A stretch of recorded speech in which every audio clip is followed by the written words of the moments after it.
Waterproof test? Binuhusan ko na talaga siya ng bonggang-bongga pero buong-buo pa rin yung foundation sa mukha ko. So nabudol na naman ako dito sa new version ng Cushion Foundation ng GMCY. 4 na shade na yung binili ko ng Cushion Foundation. Sa mga mima ko, I think mas bagay sa akin si LC04. Ayan. So, tara, try natin.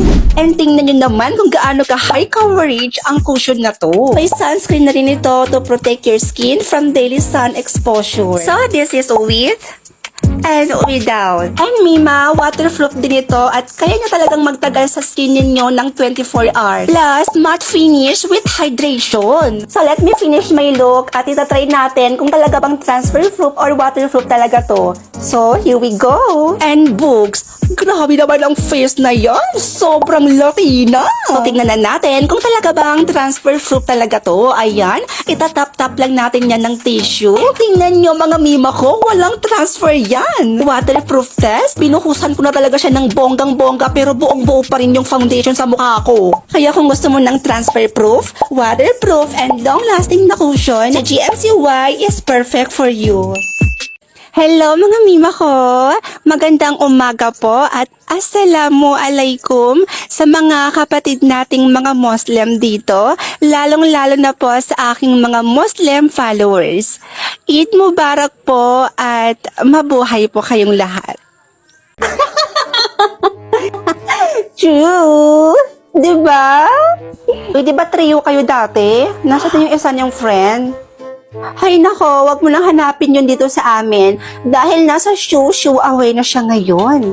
True, wag mo na siyang hanapin dito sa amin dahil simula ngayon, yun na siya kabilang sa grupo namin. Di na namin siya kaibigan, no? Ganun ba?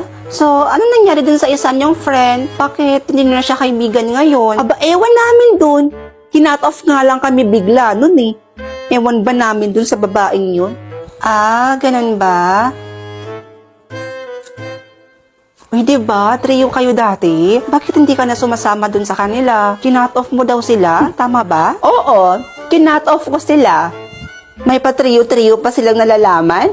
Silang dalawa lang naman yung close. Ay, tapos ako lagi lang nilang nile-left out. Trio ba tawag doon? Yun lang. Favoritism yun. So, wala ka ng kaibigan ngayon. Ay, no.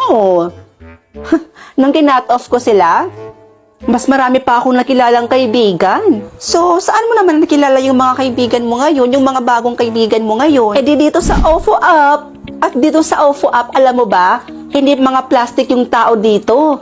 At ang sasaya nilang kausap. At ang daming cute, gwapo, at magaganda. Wow, ang ganda pala ng OFO Up na yan Parang gusto kong gumamit niyan. True, kaya kung ako sa'yo, mag-OFO ka na din. Hoy, princess, labas na dun. Kanina ka pa tinatawag dun ni mama. Kakain na daw. Wala siya. Hoy, ano yan? Pinerfuman mo yung mukha mo? Ha? Ate, hindi ito perfume. Setting spray ito. Setting spray? Ano yun? Ate, kapag nagme-makeup kasi tayo, kailangan natin yung pangmatagalang makeup, 'di ba? Yung hindi siya basta-basta nabubura. So, kailangan gumamit ka nitong setting spray para magtagal at hindi basta-basta nabubura yung makeup mo. So, tapos na ako mag-makeup. So, magsi-setting spray na lang ako nitong Shea Glam 16 hours long lasting. So, kahit napatunayan ko na talaga na long lasting tong setting spray na to mga mima, ititest ko siya para sa inyo. Oo, ipapakita ko sa inyo kung paano siya gamitin, paano ka long lasting ang setting spray ng Shea Glam.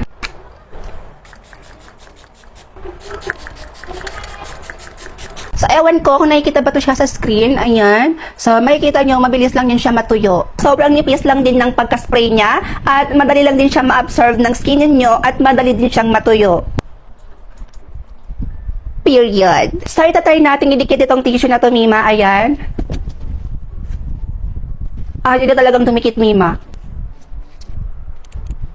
And look, wala din talagang makeup na dumidikit sa tissue. So, 8 hours na yung makeup ko, pero still, plakado at wala pa rin kahulas-hulas, fresh, at dikit na dikit pa rin yung makeup ko, Mima. Kaya kung ako sa inyo, click my yellow basket and get yours now. And as someone na sobrang sensitive ng skin, kailangan na kailangan ko talaga to. At nakita ko nga itong Blueberry Facial Wash. Alam niyo mga mima ko, last year, grabe, ang lala talaga ng breakouts ko at dumating sa point na nawalan na rin ako ng confidence sa sarili ko at nahiya na rin ako lumabas ng bahay. 149 pesos mo lang ito mabibili dito sa TikTok. Alam niyo, ang nagustuhan ko sa cleanser na to is sobrang gentle and mild lang siya at sobrang soft lang din niya sa mukha. Magwa-wash lang ako ng face ko mga mima, babalikan ko kayo. So ayan, tapos na ako mag-wash ng face ko and after ko mag-wash ng face ko, sobrang hydrated niya at yung glow ng face ko is ibang-iba talaga siya kanina. Kaya ikaw mima, kung kagaya kitang sensitive yung skin, ay naku mima ko, umorder ka na rin nito. Here's my skin before and after using the Glad to Glow Pomegranate Serum.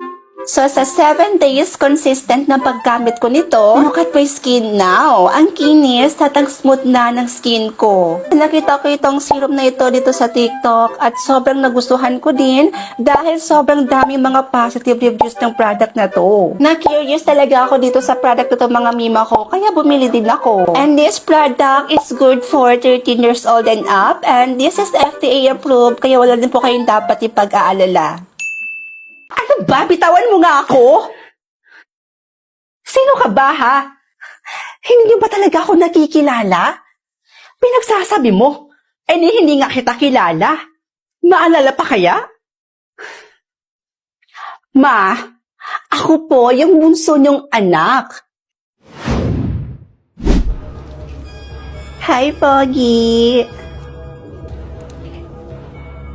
Lo, krung-krung ka ba? Anyari doon? Pinagsasabi nun? Di mo ba ako type?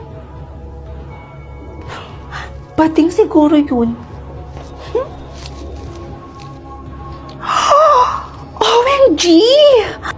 Tsura nito. Ang cute naman. Bawal galawin yan kung hindi rin naman bibilhin. Excuse me, mukha ba akong walang pambili? FYI ang dami kong pera at ang ganda-ganda pa ng bag ko. Sus, para kanino ba yan? Para sa anak mo? Wala pa akong anak. Para sa akin to. Sa akin. Seryoso ka? Hindi yan bagay sa'yo. Pakilapag na yan dyan. Sama nito. Kala mo naman kagandahan. Mas maganda ako sa'yo, te. Mas maganda ako sa'yo. Tsura nito. Oy, miss. Saan ang bagay sa akin dito? Ito ba? Or ito? Ma'am? Ma'am, para po ba para po ba talaga sa inyo? Para po ba talaga sa inyo 'yan?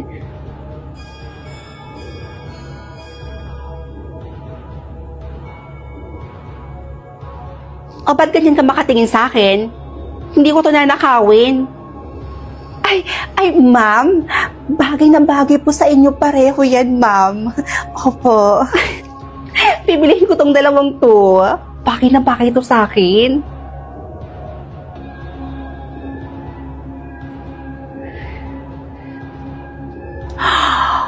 Oh my God, bar! Ang ganda naman ng bar na to. May ID ba kayo? Huy! Alam ko naman na mukha pa akong 14, pero nasa tamang edad na ako.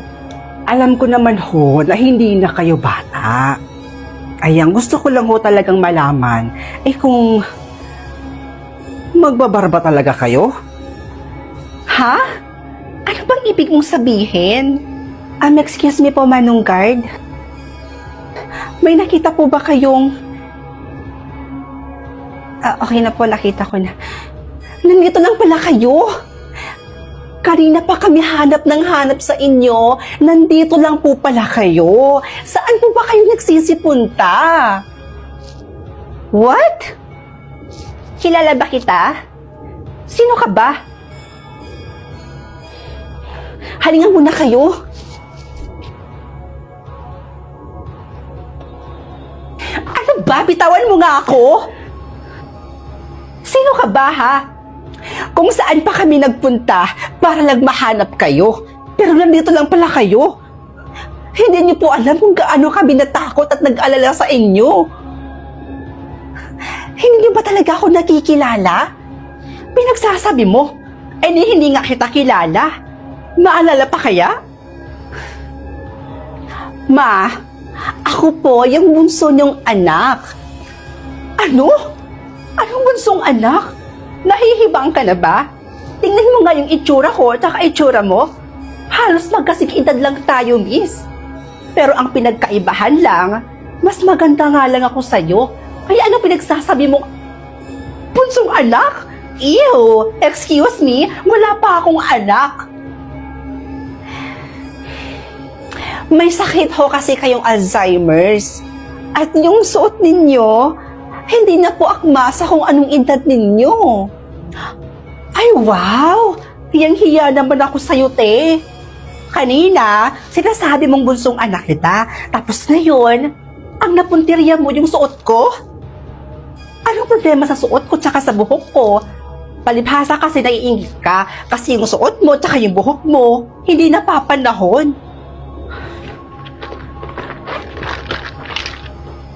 O ito, salamin.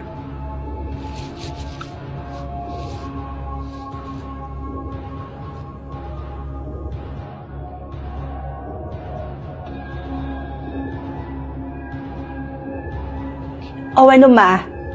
Malinaw na ba sa inyo na 85 years old na kayo?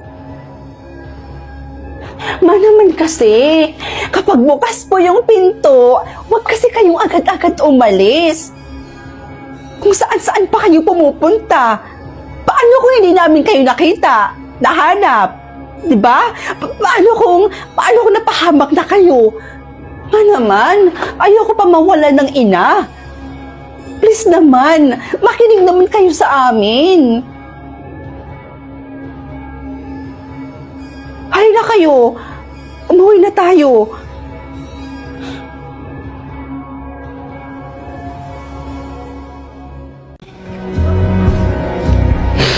Diyan na nga lang yung kakampi ko eh. Kinuha niyo pa sa akin. Wala na ako, Lola. Wala na akong kakampi. Wala na yung kaisa-isang taong nakakaintindi sa akin. Ako ng taong tumanggap sa pagkatao ko. La, kung nasan ka man kayo, sana masaya ka.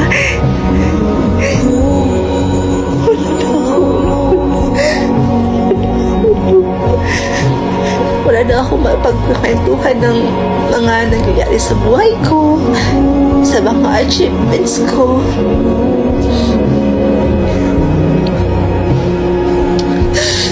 Ang tagapagtanggol ko kay mama, kay papa, wala pagkabata. Sure naman kasi, sakit.